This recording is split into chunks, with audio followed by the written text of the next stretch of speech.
today, but I want to tell you this good news from down there in Charleston. Emmanuel AME Church met Sunday for the first time since that massacre, and with the world watching, it sent the message that love and forgiveness conquer hate. At an emotional service, the church mourned, prayed, and honored the lives of the members they loved so dearly.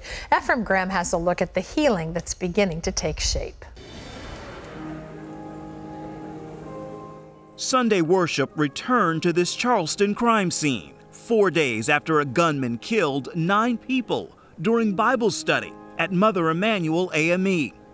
Longtime members prayed for this day, but it's not easy. These people I knew well. These are fine people. These are all fine people.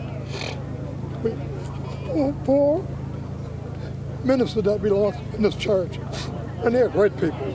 They are absolutely great people. I will never forget about this day.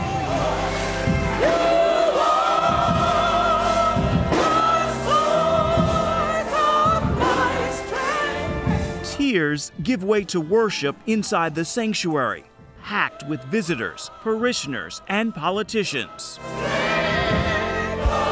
My uncle went to Emmanuel for more than 30 years before his death. So for me, it's a fairly personal experience. I'd say really personal experience and loss. Tim Scott is the first African-American elected to the Senate from South Carolina and a personal friend of Clemente Pinckney, Emmanuel's pastor and a state senator, killed in the massacre. I'm a Republican, he's a Democrat, but you would not be able to tell there was a difference because when we were together, we weren't talking politics. We weren't talking philosophical dispositions from a political perspective. We talked about his family. We talked about his little girls. We talked about the power of hope, the power of faith, the power of love. I saw Pastor Clemente's love firsthand 5 years ago at this great gathering of men on a mission to help children in need.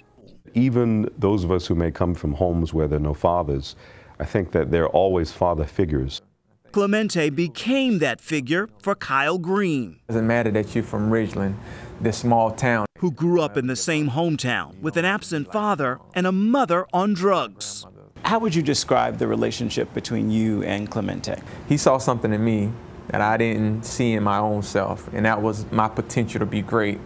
And I think unknowingly to me, he poured into it. And so I'm gonna miss that more than anything, his ability to pour into my potential to be great. A pastor's love is also palpable here outside the church, days after the hate-driven crime.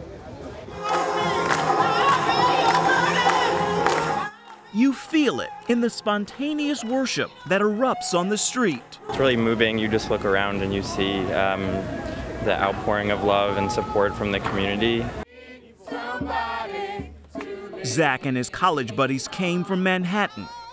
Pastor Dimas Salaberios traveled from the Bronx. It helps the healing process when white, black, Asian, Latino begin to come together and say, you know what, we're here to say we're not a part of Dylan's foolishness. We're here to say that we're standing with the church and with their families and those that are hurt. Pastor Dimas joined 8 ministers from New York and New Jersey, praying with victims' family members. Let's live out John 13:35, where God said, you know, that the world will know us and know that we're his disciples by our love one towards another. Ephraim Graham, CBN News, Charleston, South Carolina. Well, that's a great witness for the entire nation.